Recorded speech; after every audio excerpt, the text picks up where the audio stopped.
poor miller had 3 sons. When he died, all that he left behind was a mill, a donkey, and a cat. "Well, since I'm the oldest," said his first son.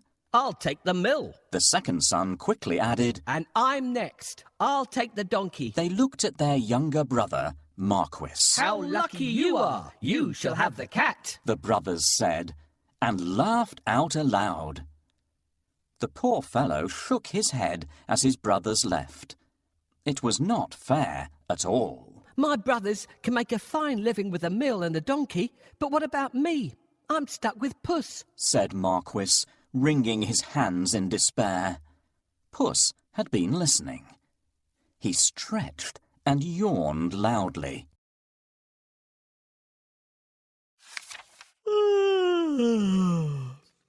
Now, you won't have to worry when I'm around. All I need is a bag and a handsome pair of boots, and I'll be able to take care of us both." "Sure you will," thought Marquis. But to be fair, he had seen Puss use many tricks to catch mice and rats. If nothing else, they wouldn't go hungry. "Our father left us some property in his will. I can't help thinking that it's been divided unfairly. Do you remember what I got?" "My father has left me this cat. What am I supposed to do with it?" "You don't have to do anything with me." "A talking cat? Did I really hear you speak, or am I dreaming?" "My dear master, please don't think that I'm useless. Just wait and see what I do, and you'll be happy that I belong to you." "How can I be happy when I've only got a cat and nothing else?" "You will understand soon, but first, can you get me a pair of boots and a sack?" "Did you forget that I don't have any money? See if you can find a sack here. We'll get the cobbler to make you a pair of boots."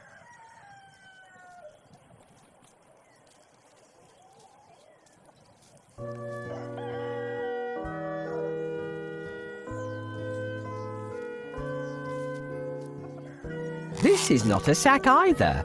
How about looking near that log?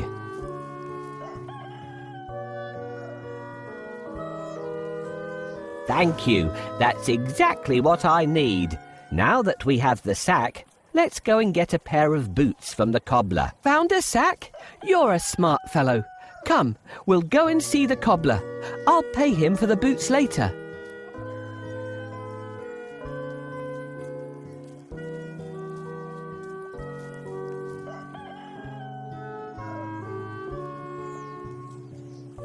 This is a mill. They mill wheat to make flour here. Let's look elsewhere. No, this is just a house. This is not the cobbler's workshop.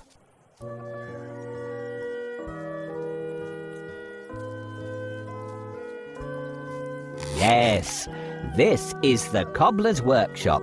I can get my boots here. This is the last pair of boots I have. Let it bring you luck. Thank you. These boots suit me perfectly.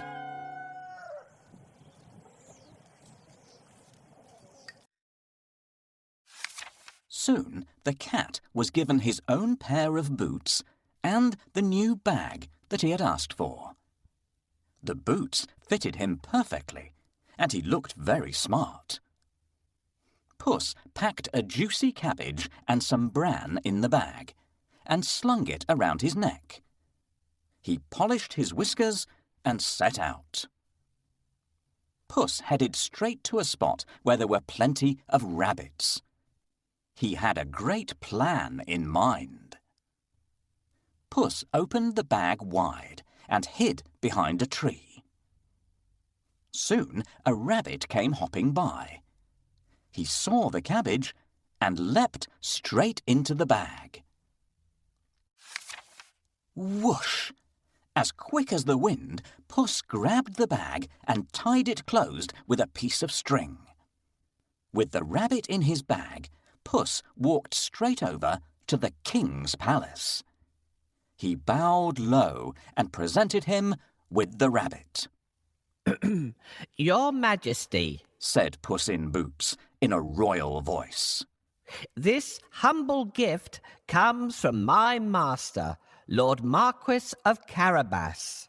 This was a fancy name that Puss had chosen for his master. What a thoughtful gift, said the king, who loved roasted rabbit. The next time, Puss managed to catch a brace of partridges and took them once again to the king. This is wonderful. Tell your master I'm very pleased, said the king, who loved partridge stew even more. This went on for 2 months. Puss was becoming an expert at catching game, and the king was getting plumper. First, I need a bait for the rabbit. What do you think rabbits love to eat?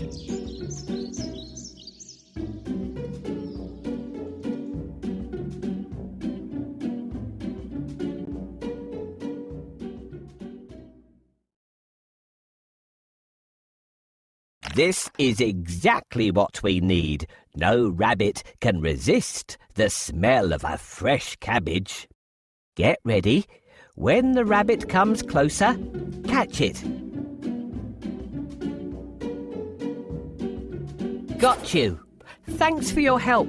I will take this rabbit to the castle and offer it to the king.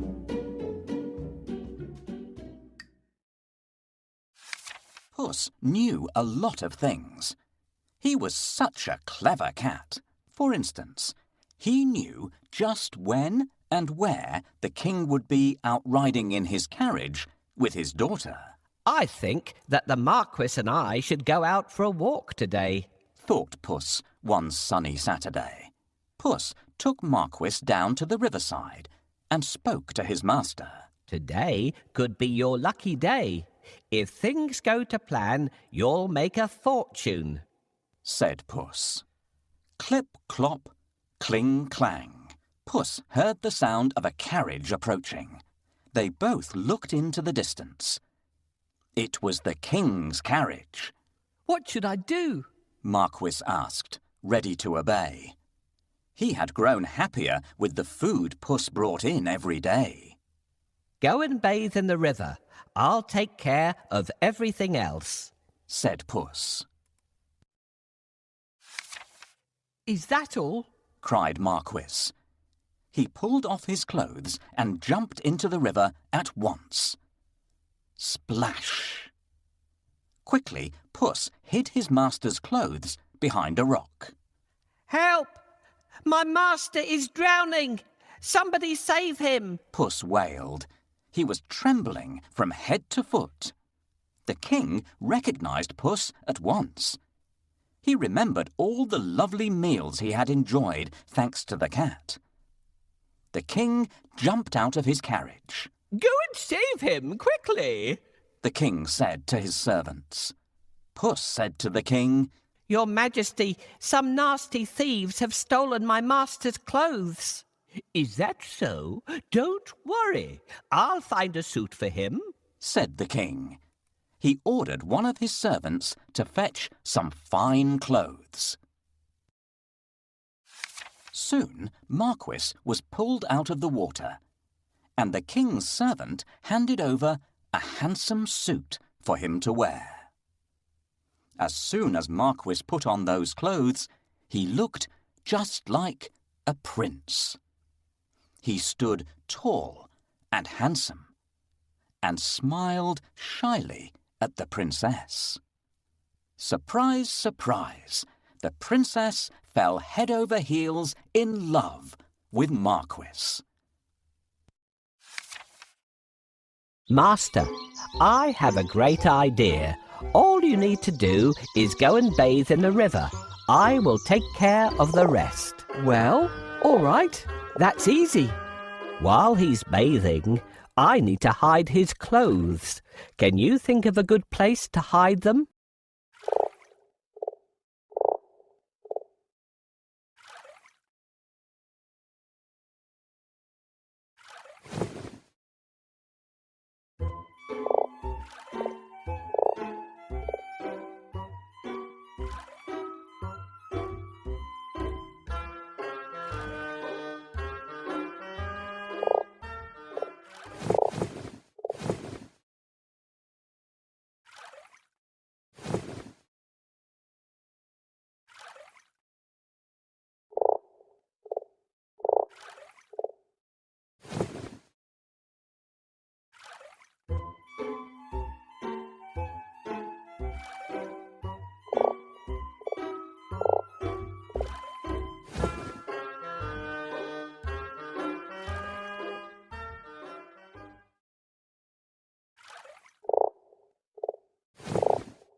Things were going just as he had planned. But he had more work to do. If you will excuse me, I'll go and make suitable arrangements to receive our king at the castle. Puss said. Marquis was puzzled because he didn't live in a castle. But he kept quiet. Puss ran ahead and met some men mowing the fields. My good fellows, stop your work and listen. The king is coming this way, and you are all in grave trouble. The only way to save yourselves is to say that these fields belong to the Lord Marquis of Carabas. Puss announced. The mowers looked at Puss in surprise. They were scared. This Lord Marquis must be very powerful, they thought. They agreed to do exactly what the cat said, to save themselves. Puss went ahead and saw some men and women reaping grain in a field. My good fellows, you can reap later, but listen to me now. The king is coming this way, and he'll make mincemeat of you unless you say that these fields belong to the Lord Marquis of Carabas, Puss announced. The reapers were very puzzled, but they definitely did not want to become mincemeat. They promised to tell the king that the fields belonged to nobody but Lord Marquis of Carabas.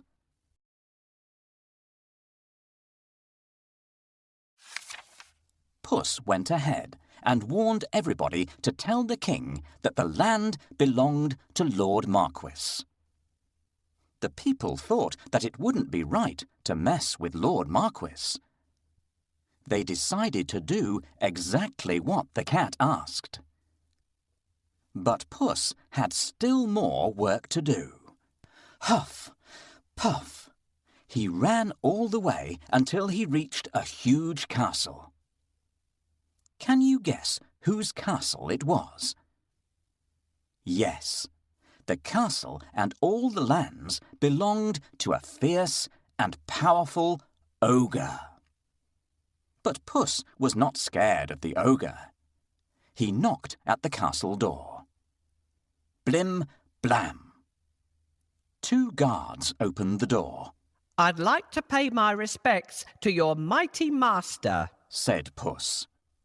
The guards knew that the ogre loved anybody who admired him. So they let Puss in at once. Puss bowed low to the ogre. I have heard much about your great powers. Is it really true that you can transform yourself into any animal you wish? Asked Puss. Even a lion? Watch me, said the ogre. Right before Puss's eyes, he transformed himself into a mighty lion. He roared so fiercely that Puss sprang up the curtains in fright. The ogre laughed loudly. That's amazing, said Puss. But I bet you can't turn yourself into a small creature. That's the most difficult thing in the world. I can, said the ogre. No, no, it would be impossible for a mighty ogre to turn into something like, for instance, a mouse? Said Puss. Oh, really? Asked the ogre, snapping his fingers. Boom! The ogre became a tiny mouse and scurried across the room. Quick as lightning, Puss pounced on the mouse and ate it in one gulp. Puss licked his lips. He clapped his hands 3 times and summoned all the people living in the castle. The ogre is no more, Puss announced. Will you accept Lord Marquis of Carabas as your master? He is kind and just, good and generous. The guards, maids, cooks, servants, and everyone else in the castle looked at Puss in surprise. But they nodded at once. They had never really liked the ogre anyway. Puss ordered everyone to prepare a feast for Lord Marquis and his very special guest, the king himself. The coach with the king, the princess, and my master will be here soon. I have to wake up the ogre right away.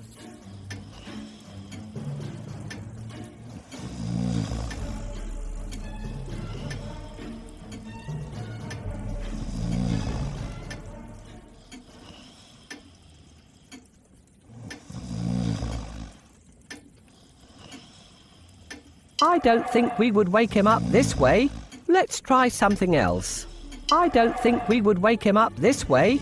It looks like this noise isn't enough to wake him up. The ogre still sleeps soundly. What? Who woke me up? What are you doing here, cat? How dare you disturb me? I have heard that you are a master of magic and can turn into any animal. Is that true? That's true indeed. I can prove it if you have any doubt. I would like to see. Can you do it? Turn into a lion, please. No problem. Whoa! How scary! Enough! I believe you. I really believe you now. Well, did I prove how great I am? Indeed, indeed. But if I ask you to turn into a tiny mouse, I bet you'll not be able to do it. That's so easy. Watch me. Help me catch this mouse before it turns into an ogre again.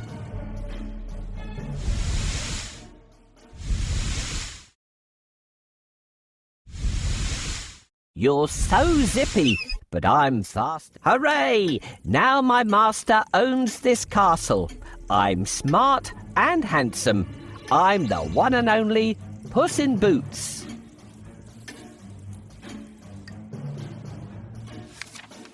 Meanwhile, the king travelled through the countryside, speaking to the people. He was very surprised to learn that almost all the land around him belonged to the young man by his side.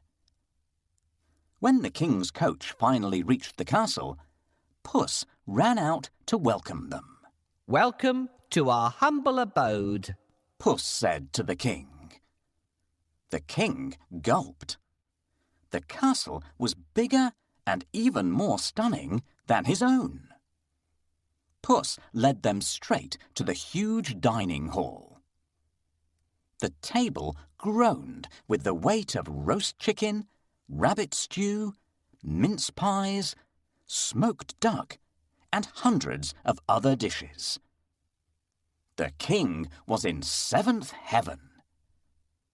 After eating the great feast and sipping the finest wine he had ever tasted, the king said, My dear Lord Marquis, I'd be delighted if you would marry my only daughter. Marquis smiled at the princess. I will if the princess wishes to live with me. said Marquis shyly. The princess was so happy that she wanted to dance all around the castle. She blushed in delight and nodded. They married and lived happily ever after. And so did Puss, because loyal Marquis made him a lord of the castle. Puss enjoyed great feasts every day, and did not go after rats or mice any more, except now and then, when he wanted some fun.